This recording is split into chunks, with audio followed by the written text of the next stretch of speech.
Well, welcome to Lesson 1, Part 1. In Part 1, we'll have a look at the alphabet, the Hebrew alphabet. And we'll have a look at something called the Begad Kefat letters. The Begad Kefat letters.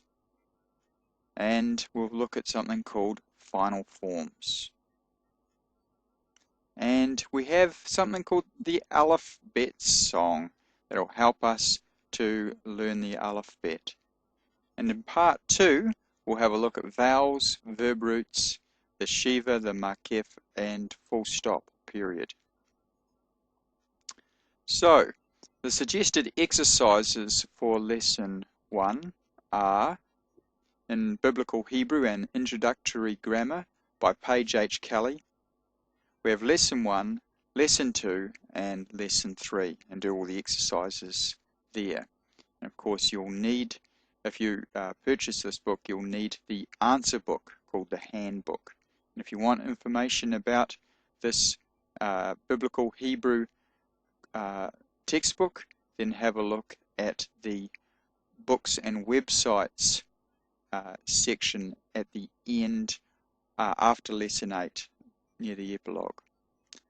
Okay, and the other textbook that you may wish to purchase from Amazon or wherever is Basics of Biblical Hebrew Grammar by Gary D. Practico and Miles V. Van Pelt. And the lessons that you can do there.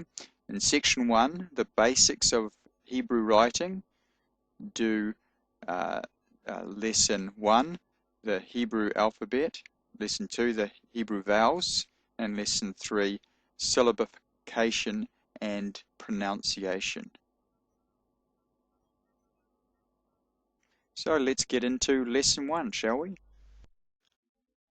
Note please the bottom right hand corner number is the slide number, and the top right hand corner is the lesson number. And I'll read these out on each new slide so that those listening to the MP3 audio can follow it while reading the printed out PDF version of the lesson. Slide 13, Lesson 1, the Hebrew alphabet. There are 22 letters in the Hebrew alphabet from Aleph to Tav. Yeshua refers to himself as in the Greek it says Alpha and Omega, but in Hebrew it's Aleph Tav, the first and the last letters of the Hebrew alphabet, or alphabet. The alphabet is named after the first two letters, Aleph and Bet, this one here. Aleph is a silent letter, and which may sound a little bit strange to people used to English, but in Hebrew there's two letters that are silent, the Aleph and the Ayin over here. They're both silent, but they take on a vowel sound with dots and dashes that are added to them later. So in Hebrew, all 22 letters are consonants. The vowels, the A, E, I, O, U sound, is added with dots and dashes in Hebrew, and we'll look at those in a later slide.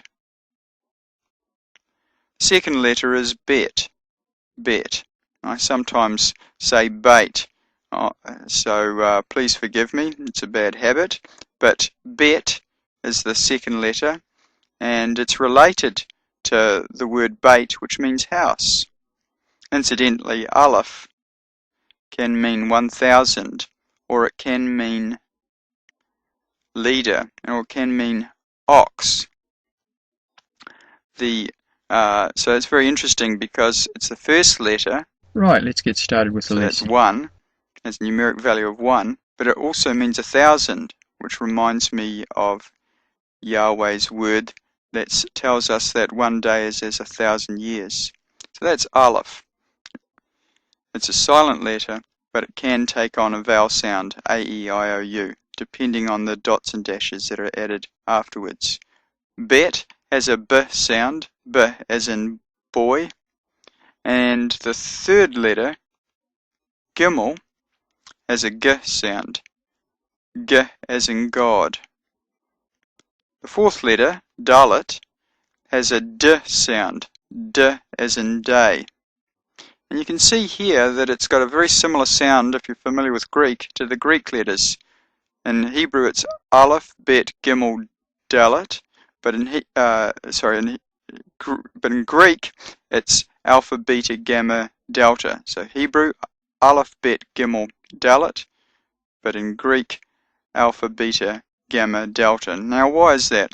Well, simply this, that the Greeks got their alphabet from the Phoenicians, who got it off the Hebrews.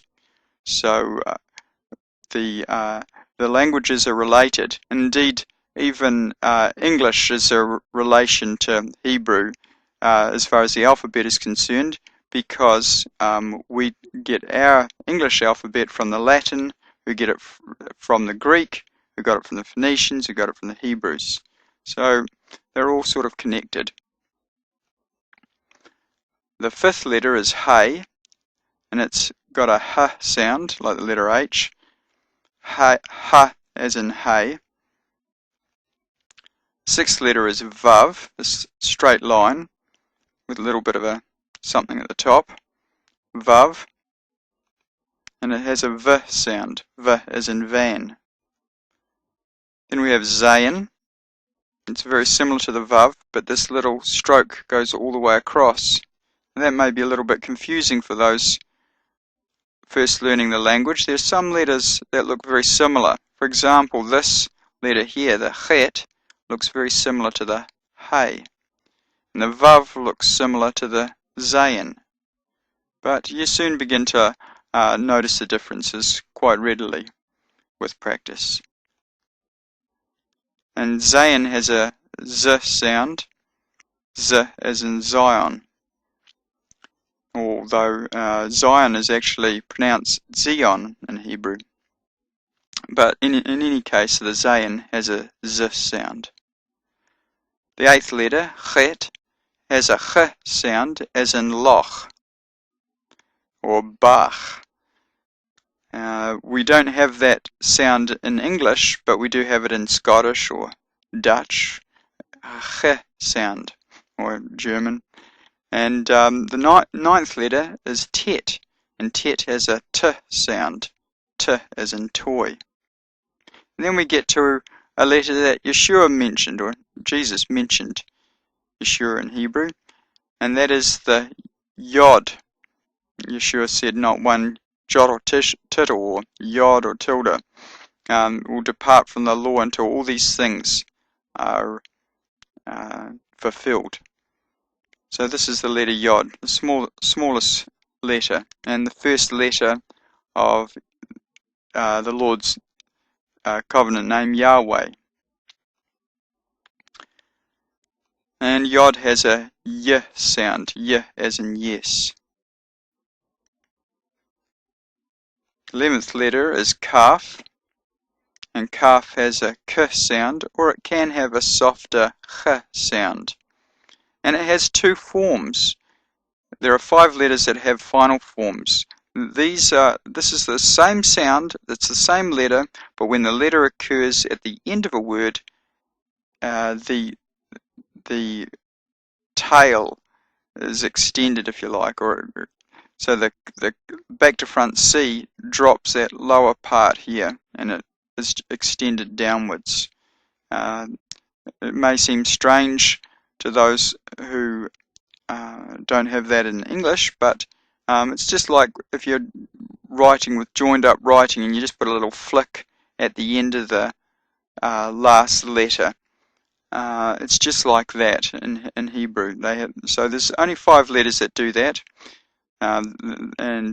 so these ones in red, they're called the final forms. And Kaf has a K sound as in king, but it can have the soft sound Ch. Alright, the 12th letter, Lamed, has a L sound, L as in lion. This is the Lamed here. And next we have Mem, that has a m sound, m as in mother. And again, this has a final form. So when the mem is at the end of a word, it has this final form. Nun, nun, that's just like our letter N. Lamed mem nun, by the way, LMN. See, the alphabets are related. So nun has a n sound, n as in now. Samak, samak has an S sound, S as in sin, s as in sin. And this little Y looking thing is ayin, and it's like the aleph, it's silent. But of course the vowels are in Hebrew are little dots and dashes that are added above or below the letter. So it takes on an or a or u sound, etc., or s sound, depending on what vowels, dots and dashes are put above and below it. And we'll see that a little later. Okay, we have the letter pay or fay. It has a p or a f sound, so it's p as in pastor, but it can have a f sound, f as in phone. Again, the pay has a final form. It has this little tail extended, so this little thing here is extended straight down. And then we have tzadi, tzadi, and again it has a final form when it's at the end of a word. Tzadi has a ts sound, ts as in boots, a sort of ts or tz sort of sound. The last four letters, we have a kuf resh shin tav, QRST, if you like. And you can again see that the alphabets are related: English, Hebrew, Greek, Latin. So kuf has a k sound, k as in king. Resh, and again, notice that the kuf, by the way, has it's kind of like a back to front Q, so it's kind of like the letter Q, it's got a k sound. We have a resh, which is a back to front R sort of thing, so it's got a similar sound, r as in run. Shin, this three-pronged thing with a dot above it, it's a shin, and it has a sh sound, sh as in ship. When the dot is on the left-hand side, however, it has a s sound, so it changes from a sh to a s, from shin to sin. So it has the same s sound as the samak when the dot's on this side. So every language has its quirks, and that's one of Hebrew's. The last letter, tav, has a t sound, t as in toy, and it used to have a th sound. In modern Hebrew, it's just a t sound. And we'll have a look at all these letters being sung in a song a little later called the Alphabet Song. And we have a couple of movies following that with the Hebrew letters being flashed on the screen and read out. And then the next movie will have the letters coming up but with no sound, just with a musical background. Now, a really good way to learn the Hebrew letters is this software, which is provided on this disk, called the Alphabet Quiz. You can also download it from the internet. Just do a search under Alphabet Quiz, and it's by a chap named Robert C. Graf. Robert C. Graf. He's done a great job. Here it is here. And it has the letters written in English along the top here. Notice, by the way, that in Hebrew the letters go from right to left, not like us, we write from left to right, but in Hebrew the letters go the other way. So we start at the first letter here, Aleph, and then go back this way, Aleph, Bet, Gimel, Dalet, etc., all the way down to Tav. Now, the letter appears here in this little window, and you click the appropriate word that says the letter's name. So, for example, this is the letter Resh, and where is it? Here it is down here. If I click that, it will highlight it in red, and then it will show its numeric value, and we'll have a look at that in lesson 2. Okay, and then it comes up with another letter. If you get it wrong, this is the letter Nun, right here. If you get it wrong though, if I click here, it will highlight the correct letter, and it will say the letter out loud. So that's the Aleph Bet quiz, and you can just start that up, spend 10 minutes in the morning.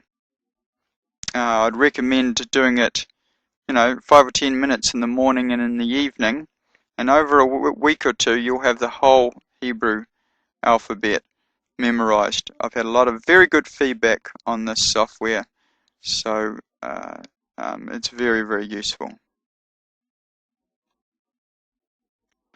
So that's the Hebrew alphabet. Now these letters have numeric values used in a similar way to the Roman numerals for chapter numbers, and also numeric values of names, which we see in the book of Revelation. So 22 letters. It may seem a little bit daunting, but that software is very, very helpful for learning the letters.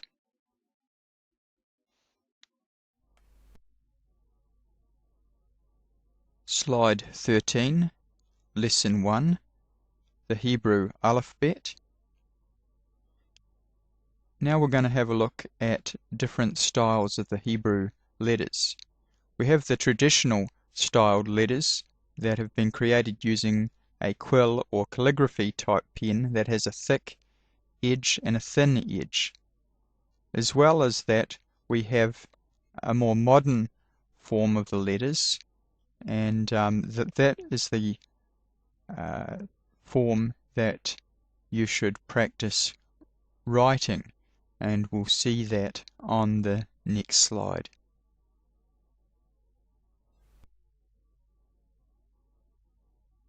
Slide 245, Lesson 1, Writing Hebrew Letters. This slide is a supplementary slide that was added later to help you learn how to write the Hebrew letters. Okay, well first we have the 22 Hebrew letters plus the 5 final forms. The first one is Aleph, and that is written from the top left down to the bottom right.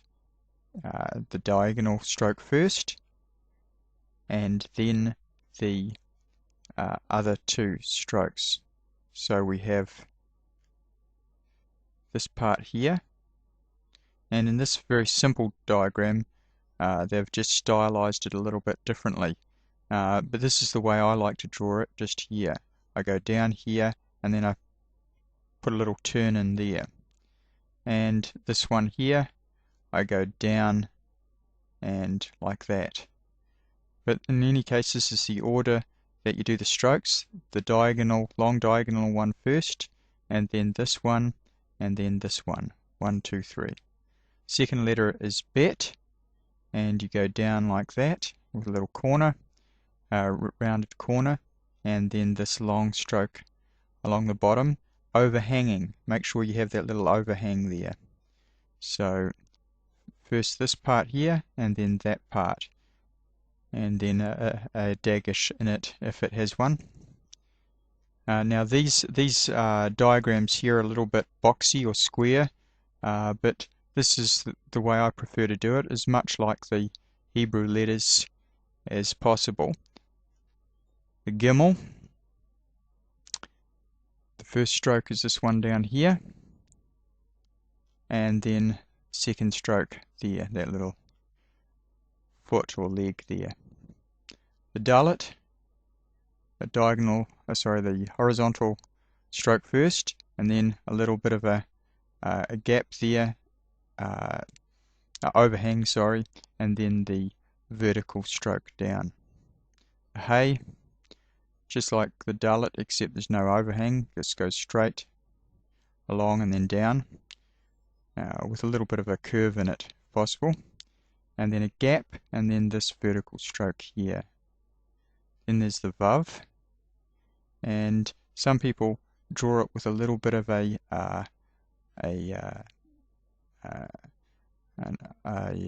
horizontal line here, but I prefer to just go straight down like that. The Zayin, just go down here first, slightly diagonally, and then down. So there and then down. Whereas I prefer to do it like that and then down. Okay, then the Chet, down there and down there. The Tet, around like that and then up. This one's a lot squarer, but this is perhaps a better way to do it if you feel comfortable. Just put a bit of a curve there. Okay, the Yod, it's very simple, just a little flick like a comma. The Kaf, and of course it's just along the top of the line, see the dotted line there, just at the top. The Kaf, it's just like a back to front C really, just straight around like that. And then the final Kaf, here they've put a little bit of an overhang, but I prefer to go just straight down like that, with a bit of a curve. So that's the final Kaf in red. The Lamed, just down like that, across, and then down like this. This one's rather angular. Again, I prefer to do it more like the Lamed here. The Mem, up, around, down, and across, a little bit of a gap there, and then put this little leg or tail or whatever you want to call it just in here. The final Mem, around, down, cross, and back up. A little bit of a curve here, just there. The Nun, down on a diagonal, straight down, and then across a little bit, but not very long, not long like this one, just a very short distance across. And the final Nun is just like the Vav, straight down, but it goes below the line, so it's much longer. Samak, around, straight across, down, and around, and up. So it's just a bit of a curve. Some people draw it just as a straight O, or just a round circle. But I try to do them as much like the calligraphy without getting into calligraphy. The Ayin, this stroke down, this stroke first and around, and then this stroke second. In this diagram it's a bit square and boxy, which I don't like, but I've used these images instead of creating them from scratch completely. But in any case they show you which strokes to do and in which direction, and which to do first. Okay, the Pei or Fei, around, across, up, and around. This is boxy, but it should actually have a bit more of a curve there all around, like this one. Final Pei, start here. On this diagram they go like that. I usually just go straight around like that, but you can start here and then go down and then do this little lip here. In the Tzadi, down here and across, and then this stroke here. So down, across, and a stroke here. And the final Tzadi, down, and then this one across. I tend to put a bit of a kink in there, so I tend to do them more like this these letters up here, not like these simplified letters. Okay, the kuf is across, down, and a bit of an angle, and then a vertical line below it with a bit of a gap in between. So that, and then this. And then the resh is just across, a bit of a curve and down. Again, this is a bit squarer. I don't tend to do it like that. And you want to make sure, however you do it, that there's a difference between the dalet and the resh in the way you draw it. The shin, just cross like that, and then up, and then the second one down like that. I tend to do it more just like this letter here. But in any case, these numbers show you which order to do the lines. And finally, tav. Cross like that and down, and then second one down with a little bit of a foot on the side. You've got to have that little bit of an overhang there. And that's how to write the Hebrew letters. Slide 14, Lesson 1, the Beged Kefat letters. And what are the Beged Kefat letters? Well, they're letters that have dots in them. These can have a hard sound with a dot inside, or a soft sound, no dot. So they're called Beged Kefat because the 6 letters that can have dots in them for a hard or a soft sound are the letters Beit, Gimel, Dalet, Kaf, Pei, and Tav. So the hard sound for the Beit is B as in boy, or V as in vine. By the way, I say Beit, but it's really Bet. So it's the Bet has a hard sound, B as in boy, and it has a V, a soft sound, V as in vine. So when it's got a hard sound with the dot in it, signified by the dot in it, it's pronounced B. So it's called a Bet. But when it does not have a dot in it, it is pronounced with a soft sound, V, as in vine. And so the Bet is called a Vet with a V. The next letter is the Gimel, and it has a G sound as in God, G. And the soft sound is more of a GH, a Ga, as in the English word aghast. Aghast. It's just a slightly softer G sound. And I confess that I don't make too much of a differentiation between the two. But certainly with the Bet and the Vet, it's very noticeable. Now the Dalet, that also has a hard and soft sound, D as in day, for the hard sound, and Da as in the, without a dot. Again, I don't make too much of a differentiation between those two either, but I do make a differentiation on the Kaf. The Kaf with a dot in it, with a dagesh in it, is a K as in king. So it's Kaf. And without a dagesh in it, it is a Ch sound. A Ch sound, as in Bach. Johann Sebastian Bach. So it's a Ch, or Loch, as in Loch Ness Monster. The Scottish word loch for lake. Okay, and the Pei can have a hard sound, so it's a P as in pastor, so it's Pei, P. Now it has a soft sound, it's a F, F as in phone or alphabet. So it's a Pei, P, or a Fei, F. And we have this same hard and soft P in English, because we have a P and then we have PH, which is a F sound. And the last one is the Tav, with a dagesh in it, the dot in it. It is T as in toy, and without a dot, it is Th as in thin. So we have names like Jonathan and Bethlehem and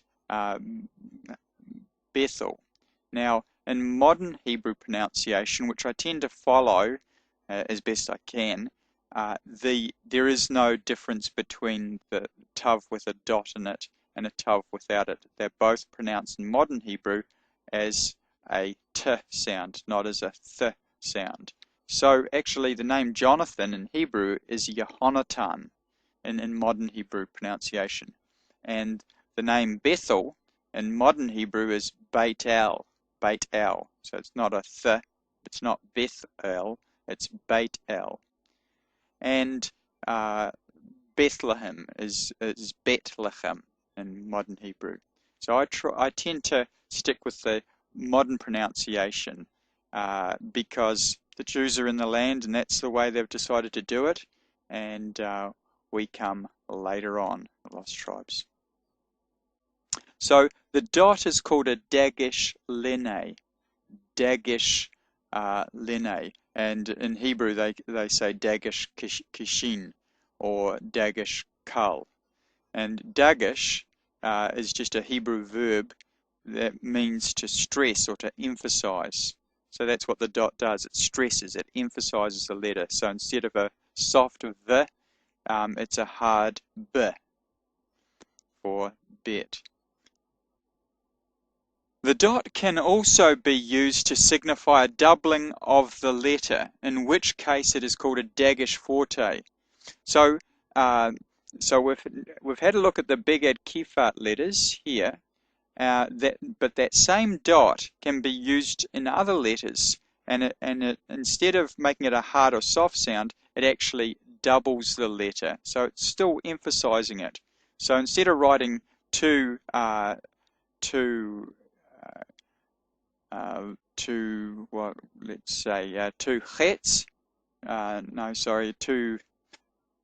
tavs, or two shins, that's a better example. Instead of writing two shins, you just put one shin, but you put a dot in it. And in that case, because it's not one of these Beged Kefat letters, the dagesh is not a dagesh lene, it's a dagesh forte, and it means a doubling of the letter. So it is placed in any letter except the aleph, the hay, the chet, the ayin, or the resh. Any letter except these gutturals. These have a guttural sound, a breathing sort of sound. And so you can't really double that. So how do we tell the difference? Well, there are three rules used to distinguish between a dagesh lene, only in Beged Kefat letter, and a dagesh forte, used for doubling the letter. A dot in any letter other than a Beged Kefat letter is a dagesh forte and indicates the doubling of that letter. A dot in a Beged Kefat letter will be a dagesh lene whenever that letter is not immediately preceded by a vowel.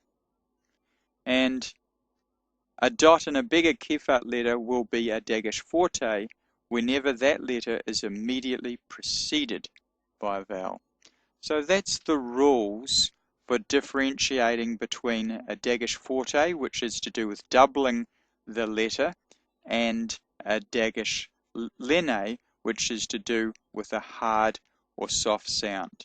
And don't worry if this is all a little bit confusing. Try to understand this slide as best you can, and you'll see it in operation through the lessons. Slide 15, Lesson 1, Letters with Final Forms. There are 5 letters that are written differently when at the end of a word. These are called final forms. I mentioned these earlier when we had a look at the Hebrew alphabet. They are Kaf, Mem, Nun, Pei, and Tzadeh. These 5 letters have what's called a final form. When they're written at the end of a word, they appear differently. They're written or drawn differently.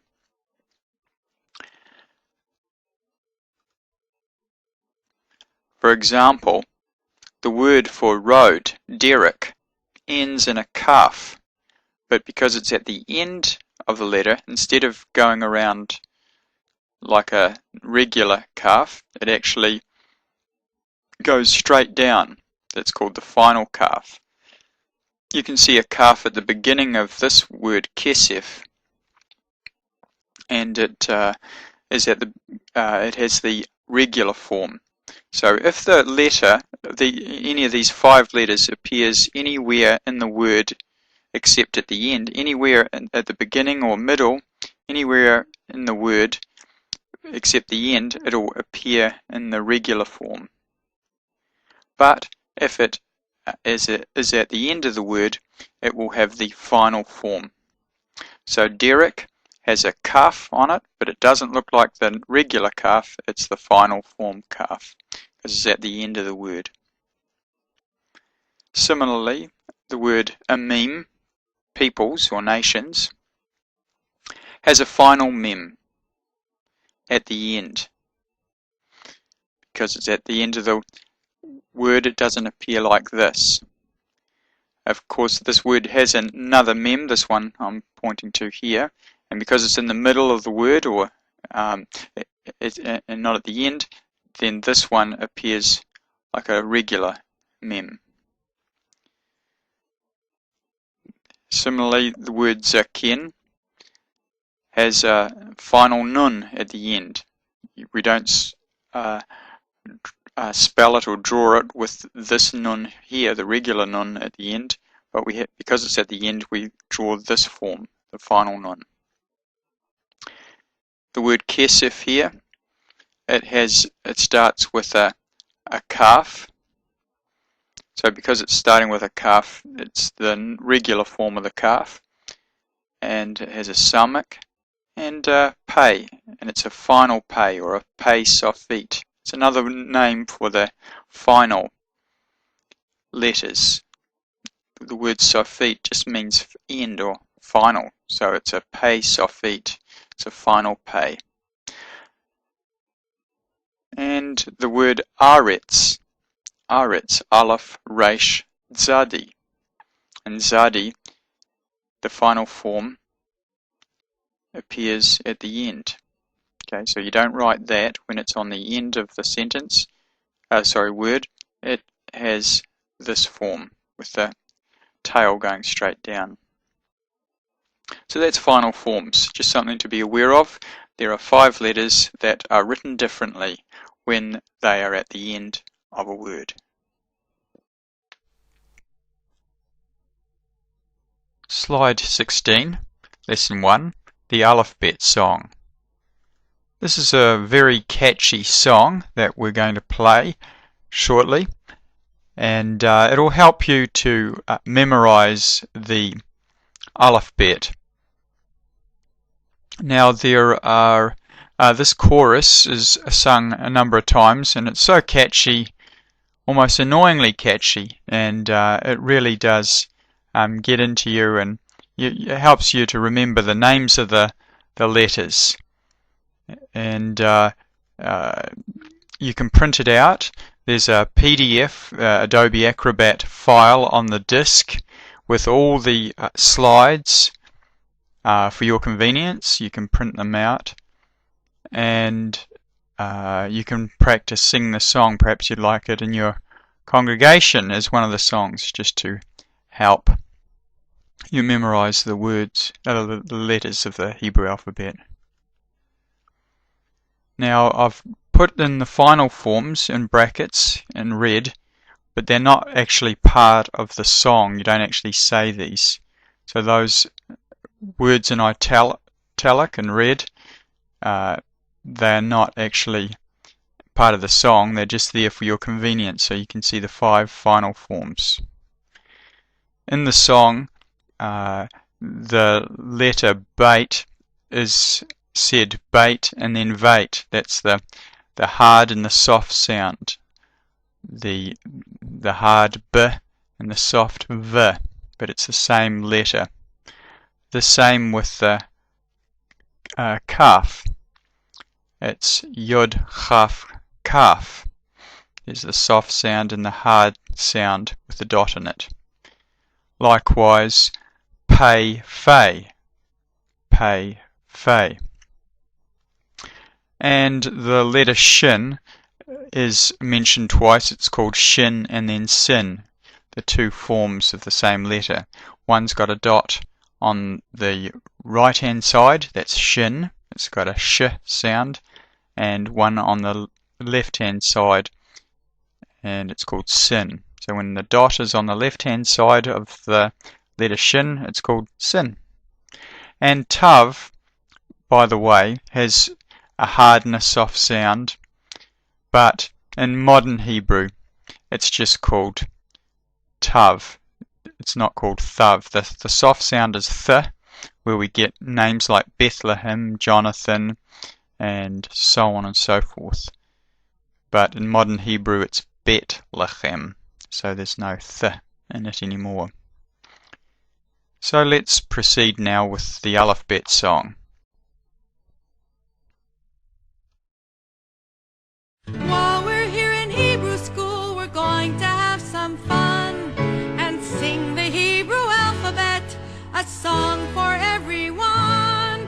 It's going to be quite simple, 'cause all you'll have to do is sing the letters after me, then I'll sing after you.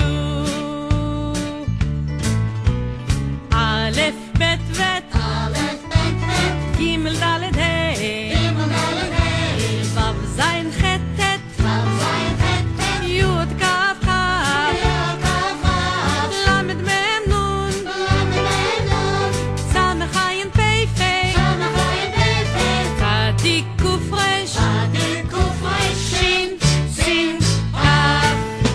Let's learn the alphabet, simple as it can be. You'll learn the alphabet if you sing the letters after me. Each letter has a name and a sound that it always makes. Now let's sing the special chorus. We'll have fun, it will not bore us. It's the alphabet. Alphabet, vet. Gimel, Dalet, Hey. Vav, Zayin, Chet, Tet. Yud, Kaf, Chaf. Lamed, Mem, Nun. Samech, Ayin, Pei, Fei. Tzadik, Kuf, Resh. Shin, Sin, Kaf. Let's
Lamed,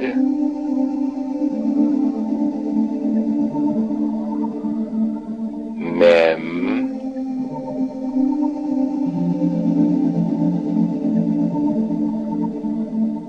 Nun,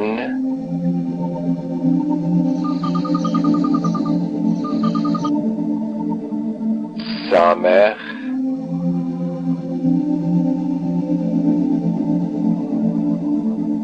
Ayin,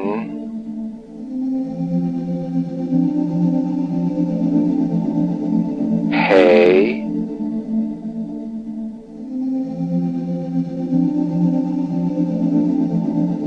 Tzadi,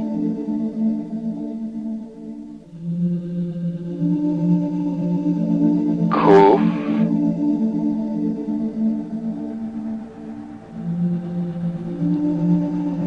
Resh,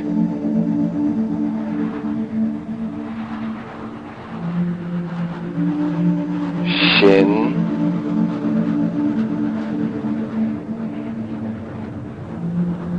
Tav.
Well done.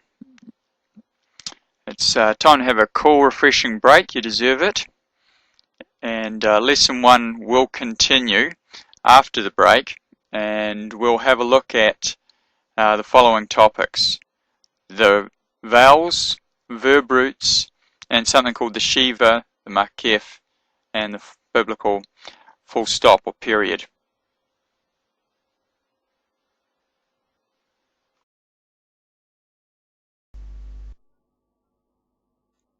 Well, welcome to Lesson 1, Part 2. And in Lesson 1, Part 1, we had a look at the alphabet, the Beged Kifat letters, final forms, and the alphabet song.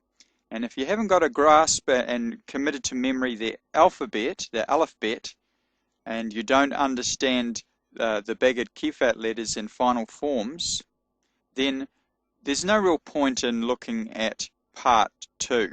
So please get Part 1 committed to memory first before proceeding.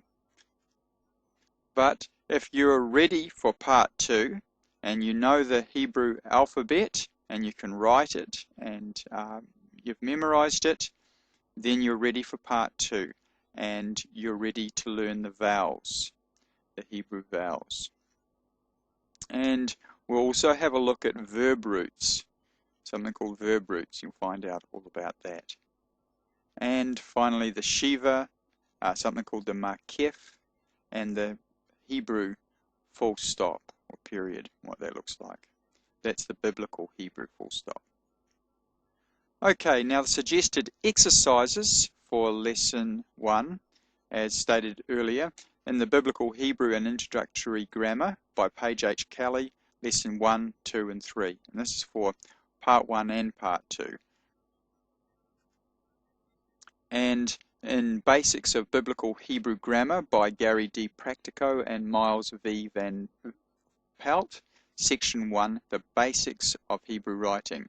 And you can do Lessons 1, the Hebrew alphabet, 2, the Hebrew vowels, and 3, syllabification and pronunciation. So, without further ado, let's get into Lesson 1, Part 2. Slide 20. This is Lesson 1. I'm going to look at the vowels now. We've had a look at the letters, and now we're going to see the Hebrew vowels, which are quite unusual compared to English. They're the same vowels, A, E, I, O, U, same sounds, but in Hebrew we don't actually have letters for those vowels. We have little dots and dashes. So here we see the vowels, and little dots and dashes. And we're just using in this example the letter Beit, which has a B sound. And we've just put a whole series of dots and dashes, and we'll describe what these vowels are. The first one is called a petach, and it's just a long stroke underneath the letter. So when you see the text and you see a word with a long stroke under it, you know that that is an ah sound, ah as in father. Now the vowel sound generally follows the after the letter that it's under. So if it's under the letter B, bait, then it's pronounced after the letter. So this is a sound after the letter bait. So this is a ba. So just imagine you're just going down like that. First the letter and then the sound, the vowel underneath it is pronounced. So it's ba. Except when it's at the end of a letter. There's at the end of a word. Then there's some changes, but we'll look at that later. So the first one's called petach, and it's just got an ah sound. So there's our ah in A-E-I-O-U. The next one is called seagull. It's these 3 dots. Kind of good way to remember it is, you know, if a bird, a seagull, was actually flying, there's its head, and there's its two wings kind of above it. Anyway, that was the way I remembered it. You need to learn these and find some way of remembering it, and a good way to do that is to think of, try and remind yourself of what it is with something, even a silly little image or association. So this is seagull, and it's an sound. As in met. So this is bear. This is a ba sound, and this is a be sound. And again, I'm just using this bait just as an example. I could put any letter in there, and whatever letter it is there, it's that sound of that letter plus the vowel that's underneath it.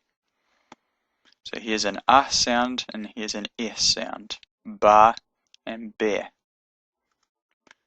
The next vowel is called a chirik, or hirik, as it's transliterated in English. And it's an sound. It's an I, as in sit.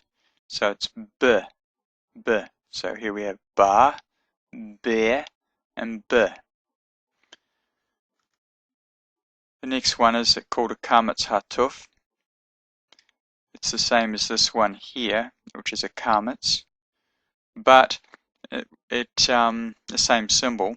But sometimes this symbol has a oh sound, as in call, which means all in Hebrew. Sometimes it has a sound, which we'll look at here, but sometimes it has a oh sound. So this is bo, usually pronounced ba, but it's often pronounced with an oh sound. And so here we're saying oh as in cost. And finally, for this line, we have something called a kibbutz. Three dots in a diagonal line from the top left to the bottom right. 3 dots in a line, a diagonal line. And that's a u sound. That's as in pull. So this is a bo.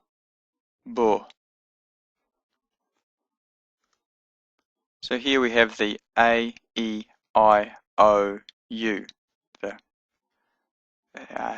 English vowels, and these are their equivalents in Hebrew, but they're not separate letters, they're separate little dots and dashes put underneath the letter and pronounced after the letter, except when the letter's at the end of a word, but we'll look at that at some other stage.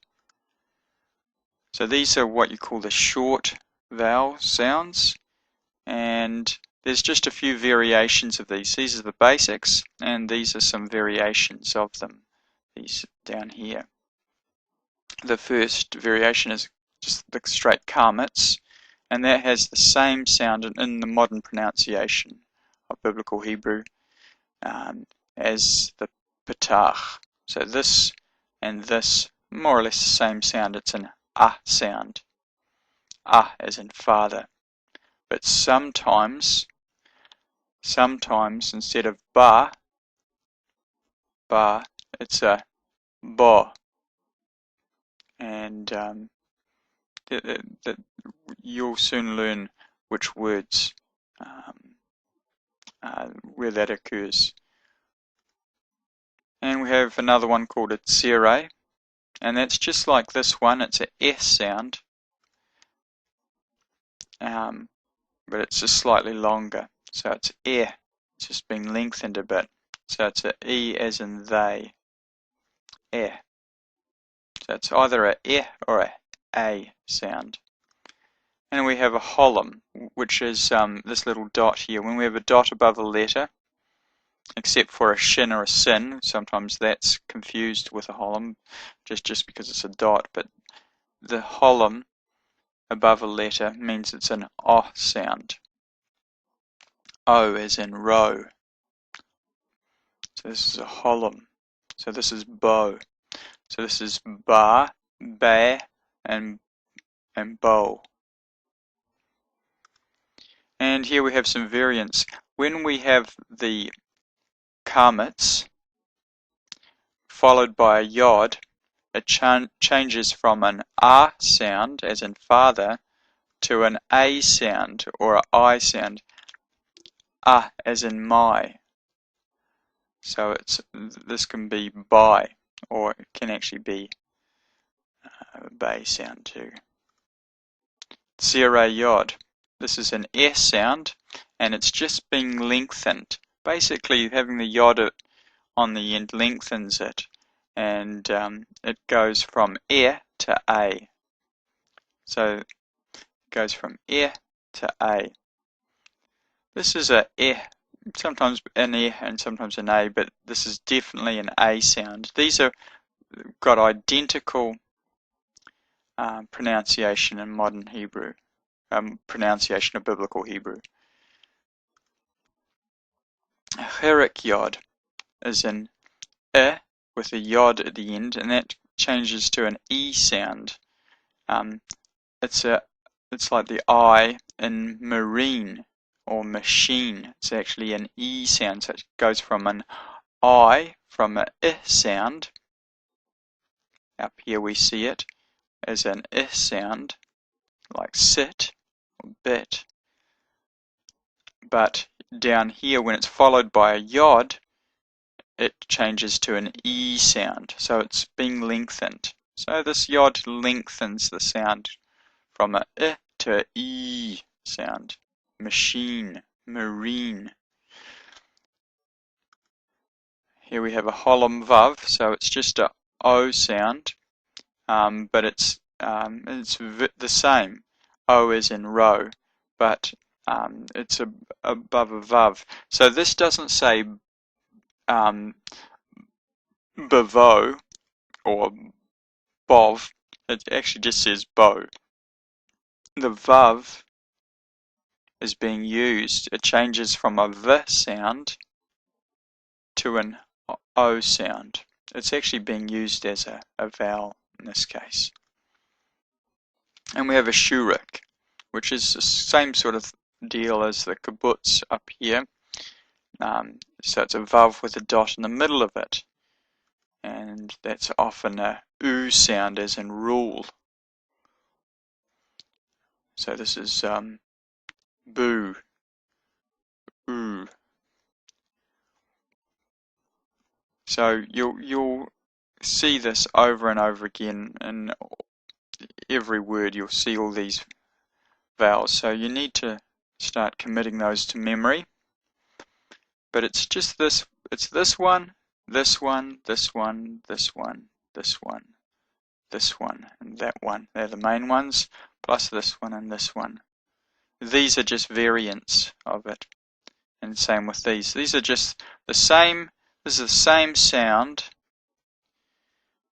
It's a patach, but it's got two dots after it, meaning it's hatu for half vowel. So this is called a hatif patach, or patach hatif. It's a patach, but it's shortened. So instead of a long a, it's a shorter a. And likewise, this is a seagull. It's a sound, and it's just a very short because these two dots say it's a short It's a hatif. And the same here. This is an sound or sound, and it's being shortened. So same as patach, seagull, and kamits. These three are the same as these ones up here, but they've been shortened with these two dots, the hatif. They're called the half vowels. So these are vowel symbols, and although that might be quite disconcerting initially, it's just one thing that you'll have to learn. Maybe over 2 or 3 weeks, commit these to memory. and that's the vowels. Slide 21, Lesson 1, Verb Roots. Hebrew words are derived from a basic verb or doing word called a root composed of 3 letters. This is quite unlike English. Again, a verb is a doing word, and I don't mean to throw people with these technical terms, but this is a word that you'll get to know quite well on this course. A verb is a doing word. For example, running, or when I ran, or mailing, or eating, or I ate. It's a verb, it's something that you do. When Yahweh created the heavens and the earth, created, that's a verb, a doing word. Here's an example of a 3-letter root, davar, davar, dalet, bait, resh, or vait, could say vait, davar, because it's a v sound. It's a letter bait, but it's a soft bait, so it's vait. It's a 3-letter verb root. And davar means word. And it comes from the idea of setting things in order.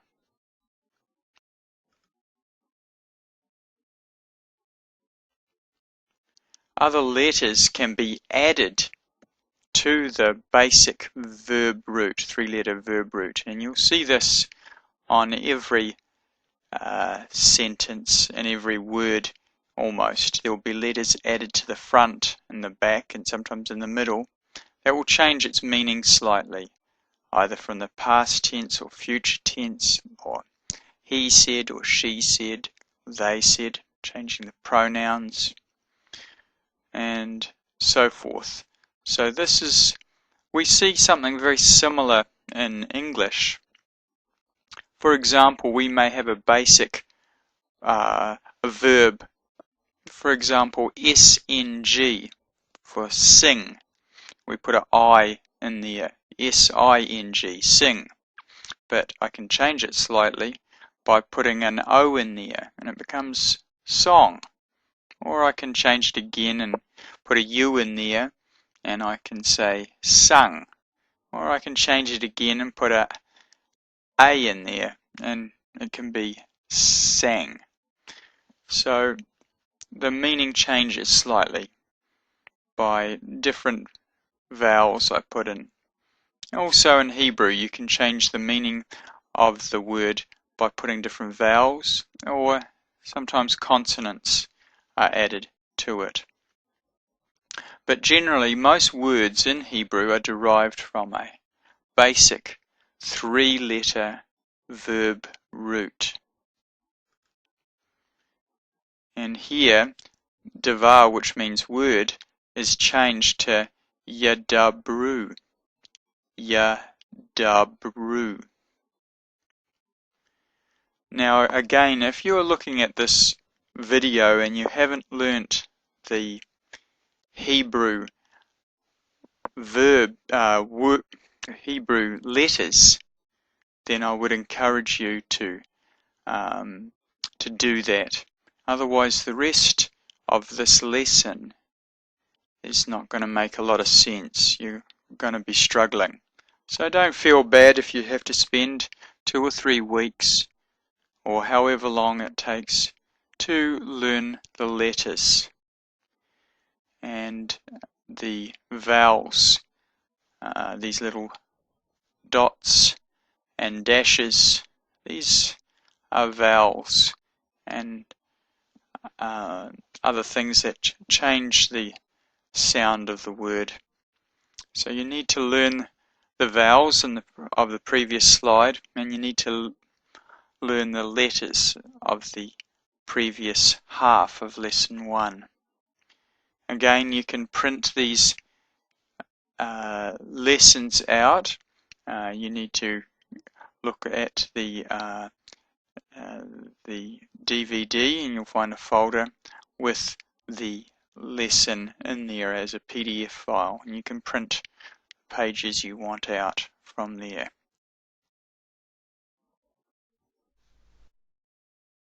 Slide 22, Lesson 1, Practice with Vowels. Let's have a look at a word, three-letter word with some vowels in here. This is a mem. It has a m sound, m.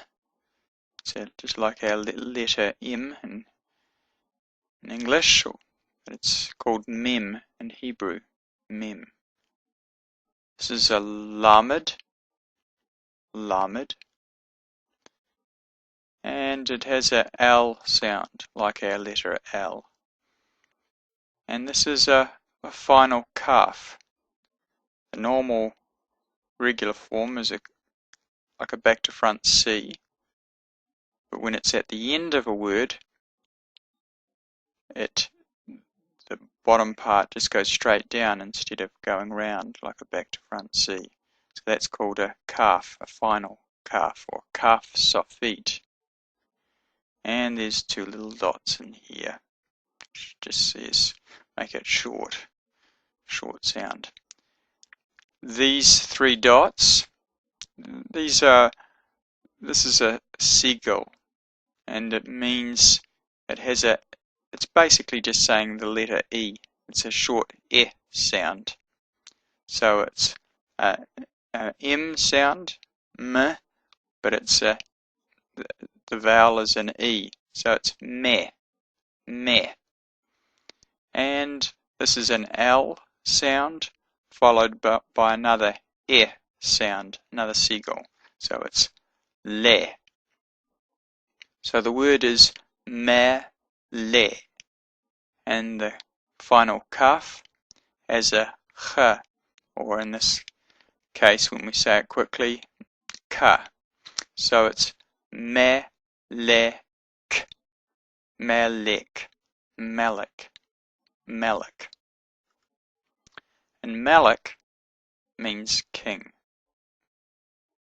Mem, lamed, final kaf, melek. And these three dots, they're called a seagull. And they have an E sound. Let's have a look at another one. Here we have another three-letter word. This one begins with a yod. It's the smallest letter. Remember Yeshua said not one yod or tittle shall depart from the law. Well, this is a yod. This is a yod. And it has a y sound. A y, like a y. Yod, y. And this is a vav, and normally it has a v sound in modern Hebrew. In old biblical Hebrew it had more of a w sound. But it's being used as actually a vowel. So it loses its v sound and it becomes basically the letter O. So this the little dot up here is called a holom. When you have a dot up the top like that, it means it's got an O sound. So this is called a holom vav. When you have the letter vav plus this dot at the top, it's called a holom vav. That little dot there is called a holom. This is a holom vav. It means it's got an O sound. So this is a yod. So it's got a y sound followed by an O sound. So this is yo. And this is what you call final mem. It's just the same as this one here, but when it's at the end of a word, it changes its form, the way it looks. It's drawn differently. So this is a m sound, just like this one. It's the same letter, but this is the final form. This is called a mem, and this is called a mem sofit. It's exactly the same pronunciation, it just looks different when it's at the end of the word. So this is a y sound, y, because it's called a yod, so it's got a y sound. This is a holom vav vowel, so it has a o sound, and this is a m sound. It's a mem. So it's y, o, m, yom, yom. So here we have a y, here we have an o, and here we have a mem. Remember, Hebrew goes this way, and English goes that way. Hebrew goes from right to left, and English goes from left to right. And Yom means day. Yom Rishon, it's Sunday, or the first day. Literally the first day. Yom Shani, the second day. The days of the week in Hebrew are just called first day, second day, third day, fourth day, fifth day, sixth day, seventh day. No, it's called Shabbat. So that's Yom.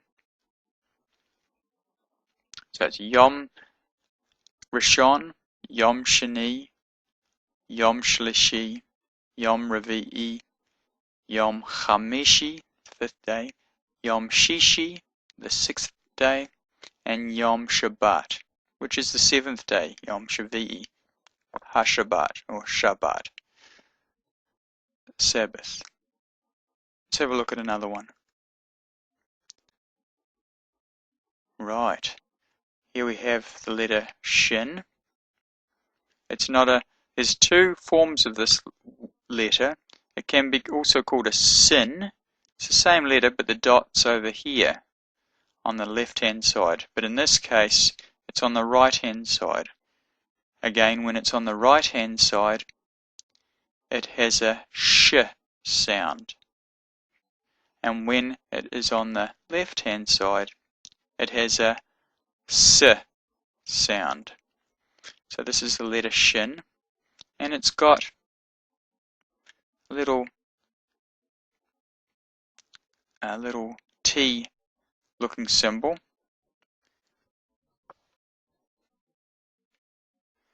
which is called a kametz, and it has a sound. This is a patach, and it also has an sound. They're more or less the same sound. It's just as in father.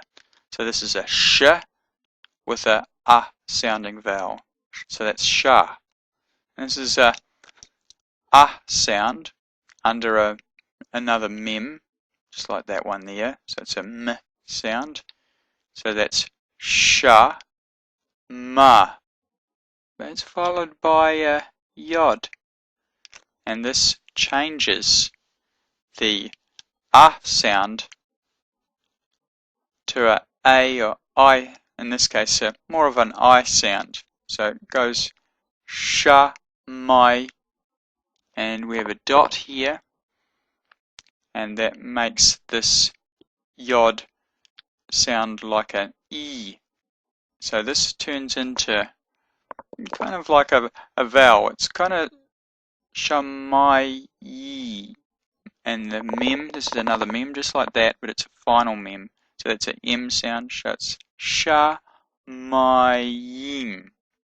So it's still working like a consonant. It's got a y sound, but because it's a combination of this plus that, it's more of a im. This may sound quite complicated to begin with, but once we do quite a number of examples through this course, you'll get the hang of it. Important thing is to learn these vowels. So just think of these as just extra letters that you have to learn.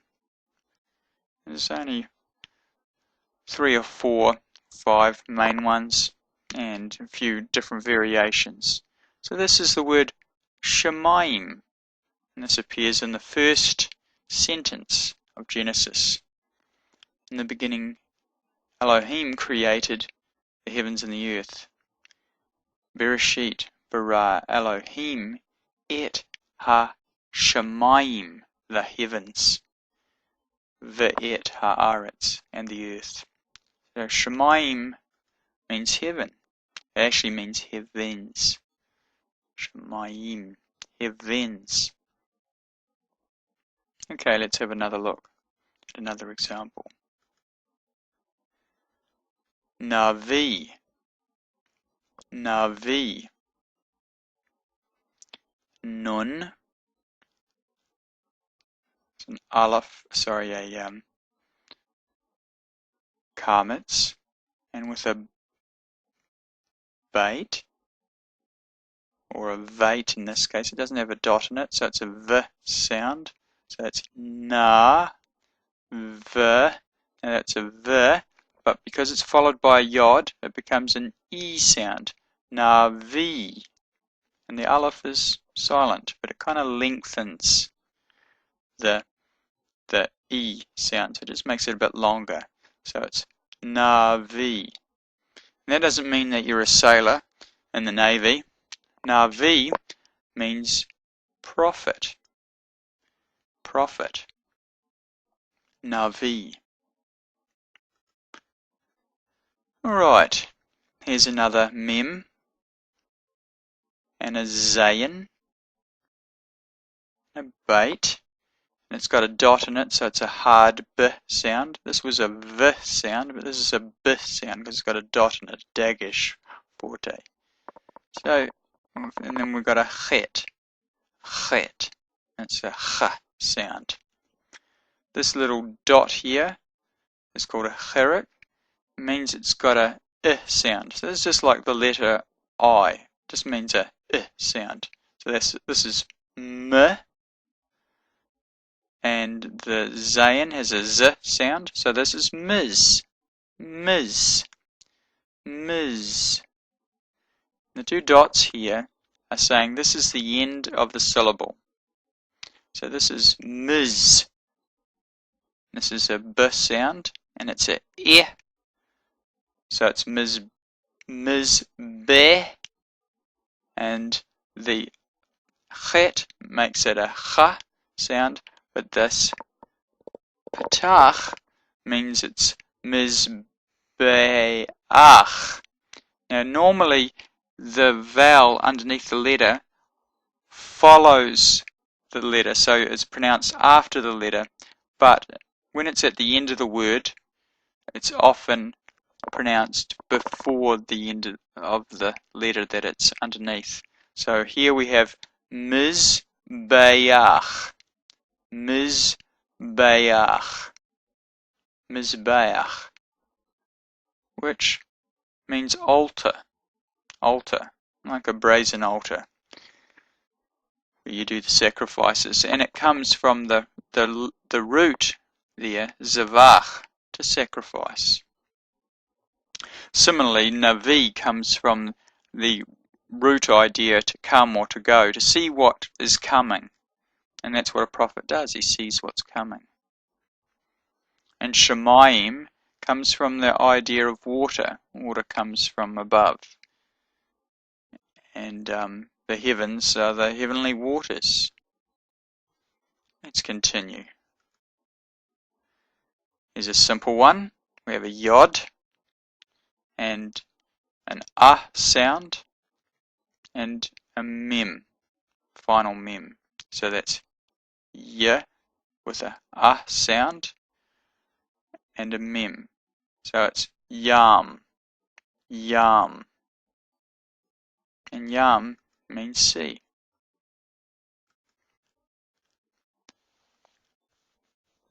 Here we have a kuf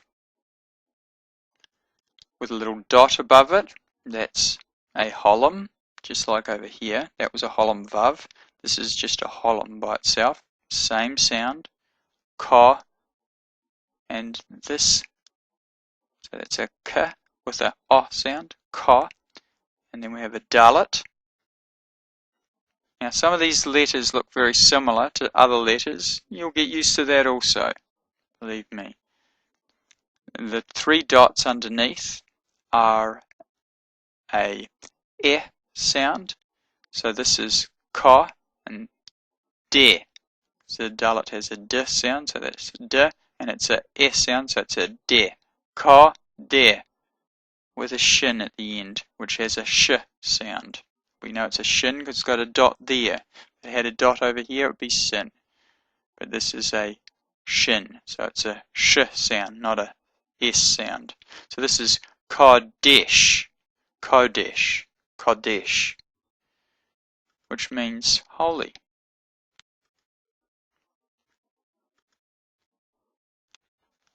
Here we have another word, very common word.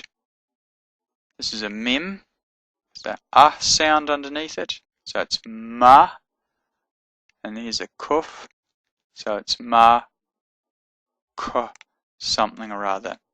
This is a holom vav again, so it's a o sound, so it's ma, ko, and here we have a final mem, so it's ma, kom, ma, kom. Makom means place. Makom means place. Alright, here we have a sin. This letter sin, because the dot's on this side. So here's a shin, and here's a sin. So this is a S sound, this is S, something or other. We have a sound, so it's sa, sa, and we have a dalet, so it's a d sound with a e vowel, so it's sa, de, and the hey at the end just lengthens this e sound, so it becomes sa, de, sa, de, sa, de. So it turns that e into more of an a sound, sa, de. And sa, de means field. The final example is just the same thing here. This Shemayim, that means heavens, and this is ma, it's a sound, but when it's followed by yod, it becomes my, and it's a m at the end, so it's mayim. A little dot here is a chirik, just makes it an sound, but becomes a im sound with the yod, so it's mayim, mayim. This might throw you for a little bit, but as I said before, we're going to do so many examples that you'll soon get it. And it means water. So you can see the relationship between water and the heavens, Shamayim and Mayim. So let's just read these out again. Melech, which means king. Yom, which means day. Shamayim, heaven. Navi, prophet. Mizbeach, altar. Yam, sea. Kodesh, holy. Makom, place. Sadeh, field. Mayim, water. Lesson 1, slide 23. The Shiva, the Makif, and the full stop, or period in Hebrew. First we'll have a look at the Shiva. Two vertical dots under a letter is called a Shiva. Here we can see it here under this Aleph, for example. Two vertical dots, like a colon, but it's underneath the letter. A Shiva denotes either the end of a syllable, in which case it's called a silent Shiva. For example, this word here, Vayavdal, Vayavdal, the Shiva tells us that this is the end of the syllable, Vayav, Vayav, and that the next letter after this is the beginning of a new syllable, Dal, Vayav, Dal. And a shiva also denotes a short eh sound. This is called a vocal shiva. For example, the haaretz, the haaretz. So we have a the haaretz, the haaretz. So here we have the shiva under the letter vav, meaning and the earth, the haaretz. That's from the first sentence of the Bible. Bereshit bara Elohim et hashamayim ve'et haaretz. In the beginning, Yahweh, God, created the heavens and the earth. So this, whenever we have the two dots underneath the first letter, it's a eh sound. It's always a vocal shiva when it's at the beginning. And when it's in the middle of a word, it's often a silent shiva. But when we have two shivas side by side, the first is a silent shiva. Here we have mach, so that's saying it's the end of the syllable, mach. And the second shiva is a vocal shiva, and that's meaning it's a short eh sound. So it's mach shivot. Because the first shiva is saying it's the end of the syllable, and the second shiva is saying it's the beginning, not only the beginning of the new syllable, but it starts with an eh sound, which makes sense, doesn't it? The first shiva is saying it's the end of the syllable, and the next shiva is saying it's the beginning of a new syllable with a short eh sound. So shiva either has a short, means the end of a syllable, or a short eh sound. And there's a few other rules regarding gutturals and other bits and pieces, which I won't mention here. Just remember that when you see these two dots, they either mean it's an eh sound or the beginning of a new syllable, or the end of a syllable, and the beginning of a new one with an eh sound. We'll see lots of examples in the slides to come, so you'll soon work it out. A shiva is silent if it is immediately preceded by a short vowel. In all other cases, it is vocal. Okay, so whenever it's before a short vowel sound, and if we had a look at the vowels before, this is a short vowel, and this is a long vowel. So when it's preceded by a short vowel, the shiva is a silent shiva, meaning that it's the end of the syllable. Otherwise, it's a vocal shiva. Anyway, you'll see more of these examples. If it sounds like complex, then don't worry about it. You'll see plenty of examples in the future.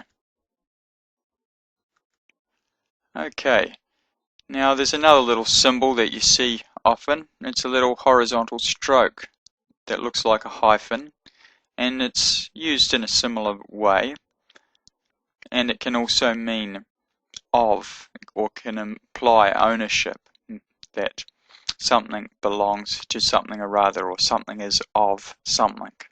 For example, sometimes you'll find the word Beit Yisrael, or House of Israel. Sometimes it's spelt with a hyphen or a makif between the two words, and it means usually that you also roll the two words together and you say it perhaps almost like one word, as you would with a word in English that has a hyphen between it.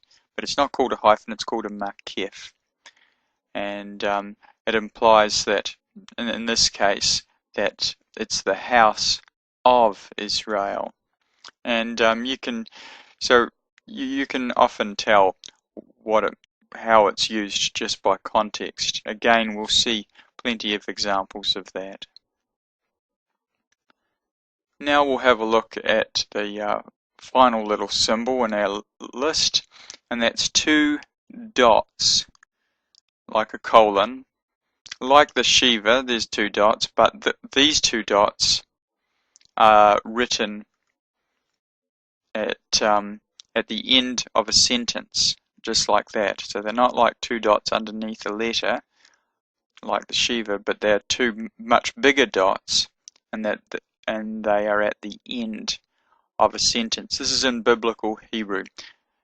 So this is just a full stop in Hebrew. A full stop in biblical Hebrew are two dots, one above the other, and they're often a kind of diamond-shaped two dots. Here they're two round dots.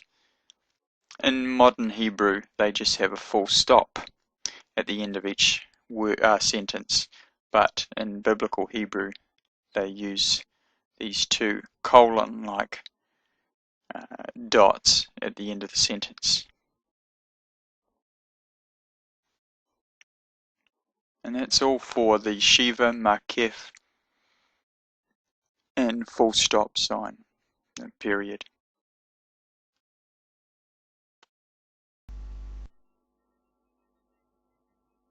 Well done. You've completed lesson 1.